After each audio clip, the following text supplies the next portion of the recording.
মিথুন ৰাশিৰ অধিপতি গ্ৰহ হৈছে বুধ গ্ৰহ। আৰম্ভণিতে দ্বিতীয় স্থানত হৈ আছে। বৰ্তমান সময়ছোৱাত স্বাস্থ্যৰ ক্ষেত্ৰত মজবুত থাকিব। আপোনাৰ ৰাশিৰ বৃহস্পতি গোচৰ হৈ থকাৰ বাবে কোনো ধৰণৰ স্বাস্থ্য ৰিলেটেড প্ৰব্লেম নাহে। কিন্তু মাহটোৰ তৃতীয় সপ্তাহৰ পাছত অলপ সাৱধান হৈ চলিব লাগিব।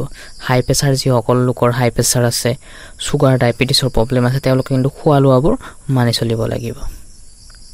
শিক্ষাৰ ক্ষেত্ৰত দেখা গৈছে আপুনি সাধাৰণভাৱে ফলাফল লাভ কৰিব পাৰিব। শিক্ষাৰ ক্ষেত্ৰত 18 জুলাইৰ পিছত ভাল ফলাফল পাব। পাৰিবাৰিক ক্ষেত্ৰত পৰিয়ালৰ ক্ষেত্ৰত ভাল ফলাফল পোৱাৰো সম্ভাৱনা আছে। জুলাই মাহটোত যদিও কোনো ডাঙৰ সমস্যা যোগ নাই, তথাপিও অযথা খৰচৰ পৰা বাচি থাকিবলৈ চেষ্টা কৰক। পৰিয়ালৰ লোকসকলৰ মাজত দায়িত্ব আত্মীয়তা বৃদ্ধি পাব। ভাই ভনীৰ সম্পৰ্ক আগতকৈ মজবুত হোৱা দেখা পোৱা গৈছে। প্ৰেম জীৱনৰ ক্ষেত্ৰত দেখা যায় যে এই আপোনাৰ দুয়োটাৰ লগ পোৱাৰ সুযোগ কমকৈ পাব। আৰ্থিক জীৱনত কৰ্ম উন্নতিৰ আপোনাৰ লাভ হ'ব। যেনে কৰ্ম তেনে ফল। মিথুন ৰাশি 2025 জুলাই মাহত নিজৰ ভাগ্যৰ দিশে গতি কৰিব। এই মাহটোত কিছু ৰহস্যজনক ঘটনা ঘটিব। ধনৰ বাট মুকলি হ'ব। উন্নতি হ'বলৈ পাৰিব কিছু ক্ষেত্ৰত। ভিডিঅ'টো সম্পূৰ্ণকৈ চাওক, সকলো কথা জানিবলৈ পাৰিব। নমস্কাৰ প্ৰিয় দৰ্শকসকল, আপোনালোক আটাই ভালে আছে, ময়ো ভালে আছোঁ। জুলাই মাহৰ ৰাশিফল অথবা ভাগ্যফল। এই মাহটোৰ মিথুন ৰাশিৰ জুলাই মাহটোৰ কেনেদৰে পাৰ হ'ব, স্বাস্থ্য, প্ৰেম, বৈবাহিক, শিক্ষা সকলোবোৰ থাকিব এই ভিডিঅ'টো সোমাই আছে। সেয়েহে ভিডিঅ'টো সম্পূৰ্ণকৈ চাওক আৰু ভিডিঅ'টোৰ মাজত কম যে কি উপায় কৰিলে এই জুলাই মাহটো ভাল ধৰণে পাৰ হ'ব। মাহটোৰ কেনেদৰে যাব জুলাই 2025 মিথুন ৰাশিৰ বাবে। যিকোনো ধৰণৰ কামত বহুদিন ধৰি আগবাঢ়ি থকা কাম যদি কৰিব পৰা নাছিলে, কিন্তু এই জুলাই মাহত কৰিবলৈ পাৰিব। মানসিক শান্তি, নতুন আইডিয়া, আত্মবিশ্বাস বৃদ্ধি পাব মনত, কিন্তু অলপ ধৈৰ্য ধৰিব লাগিব। ব্যৱসায় যিসকলে ব্যৱসায় কৰে, চাকৰি কৰে, তেওঁলোকৰ বাবে এই মাহটো নিজৰ ওপৰত বিলিভ ৰাখিব লাগিব। কাৰণ আপুনি যেনেকৈ বিলিভ কৰিব, যেনেকৈ কৰ্ম কৰিব, তেনেকুৱা হিচাপত আপুনি ফল পাব। প্ৰমোচন অথবা নতুন দায়িত্ব আহিব পাৰে। যিসকলে চাকৰি কৰি আছে, ব্যৱসায়ী লোকসকলৰ বাবে নতুন লগৰীয়াৰ আগমন হ'ব পাৰে। জুলাই 12, জুলাই 24 তাৰিখত নতুন সুযোগ পাব পাৰে। ধন সম্পত্তিৰ ক্ষেত্ৰত এই মাহটো আৰ্থিক লাভ হোৱাৰ সম্ভাৱনা আছে। জুলাই 18ৰ পিছত ব্যৱসায়ৰ ওপৰত নিয়ন্ত্ৰণ ৰাখিব লাগিব।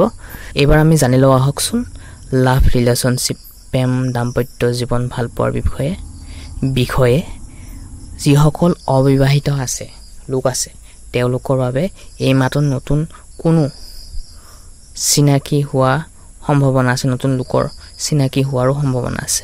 জুলাই 10ৰ পিছত চিনাকি হোৱা প্ৰেমৰ পৰিণতি হ'ব আপোনাৰ। বিবাহিত দাম্পত্যসকলৰ মাজত নিজৰ বিলিভ বাঢ়িব, আত্মবিশ্বাস বৃদ্ধি পাব।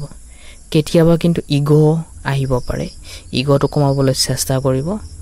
ধৈৰ্য ধৰি আগবাঢ়ি যাবলৈ চেষ্টা কৰিব যিকোনো কৰ্মৰ ক্ষেত্ৰত, আৰু মনটো পাৰিলে ধৈৰ্য ধৰি কণ্ট্ৰল কৰিবলৈ চেষ্টা কৰিব। স্বাস্থ্যৰ দিশত এই মাহটো ভাল ধৰণে পাৰ হ'ব। পেটৰ অসুবিধাও হ'ব পাৰে, এলাৰ্জি হোৱাৰো সম্ভাৱনা আছে। সেয়েহে বিশেষ স্বাস্থ্যৰ প্ৰতি গুৰুত্ব লোৱাটো খুবেই দৰকাৰ। জুলাই 2025 5 তাৰিখ আৰু 20 তাৰিখলৈকে যত্ন ল'ব লাগিব। জীৱনত যিকোনো সমস্যা হ'লেও গৰম পানী সহজে খাবলৈ নাপাহৰিব। ভাগ্য এই জুলাই মাহৰ 11ৰ পৰা বৃদ্ধি পাব। আপোনাৰ ভাগ্যই আপোনাৰ লগত থাকিব। আত্মবিশ্বাস বৃদ্ধি পাব নিজৰ মনৰ মাজত। কেতিয়াবা আপোনাৰ মনত এনেকুৱা নিগেটিভ ধৰণৰ সমস্যা আহিব পাৰে, কিন্তু বেছি দূৰ সেই নিগেটিভ সমস্যা নাথাকে। প্ৰিয় দৰ্শক, এইখিনিতে আপোনালোকক এটা সৰুকৈ অনুৰোধ জনাব বিচাৰিছোঁ।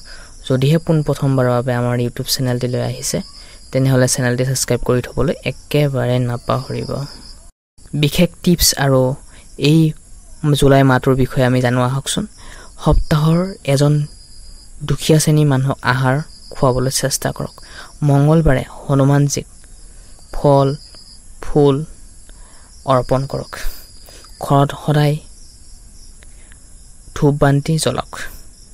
সন্ধিয়া আপোনালোকৰ শুভ ৰং হৈছে হালধীয়া আৰু শুভ সংখ্যা হৈছে 5 আৰু 9 আৰু শুভ দিশ হৈছে দক্ষিণ আৰু পূব বিশেষ শুভ দিনবোৰ আমি জানি ললো বিশেষ শুভ দিনবোৰ আমি জানি ললো এবাৰ আমি জানি লওঁ হকচোন 4 জুলাই নতুন কাম আৰম্ভ কৰাৰ বিশেষ উত্তম দিন 10 জুলাই প্ৰেম সম্পৰ্কত সিদ্ধান্ত লোৱাৰ উত্তম দিন আৰু 18 জুলাইত লগৰীয়াৰ লগত ব্যৱসায় আগবাঢ়ি যাবলৈ এটা বিশেষ দিন স্বাস্থ্যৰ ক্ষেত্ৰতো ভালৰণে পাৰ হ'ব যিসকল ছাত্ৰ-ছাত্ৰী আছে তেওঁলোকে কিন্তু কন্ট্ৰোল কৰি পঢ়া-শুনা নিজৰ কেৰিয়াৰৰ ক্ষেত্ৰত আগবাঢ়ি যাবলৈ চেষ্টা কৰিব লাগিব মিথুন ৰাশি 2025 জুলাই মাহটো আপোনাৰ বাবে চেলেঞ্জ থাকিব কেতিয়াবা নিজকে অলপ ব্যস্ত ৰাখাৰ পৰা দূৰত ৰাখি অলপ নিজক সময় দিবলৈ চেষ্টা কৰক জ্ঞান ধৈৰ্য সময়পূৰ্ণ নিজক বুজিবলৈ সময় দিয়ক কাৰণ আমি নিজেই নিজক জনাৰ খুবেই প্ৰয়োজন থাকে ভিডিওটো ভাল লাগিলে লাইক কমেন্ট শেয়াৰ কৰাৰ লগতে 10 জনৰ উপকাৰ হ'বলৈ ভিডিওটো শেয়াৰ কৰিবলৈ একেবাৰে নাপাহৰিব আকৌ নেক্সট ভিডিও আপোনালোকক আটাইকে লগ পাম আপোনালোক কুশলে থাকক মংগলে থাকক ওম নমঃ শিৱায় পাৰিলে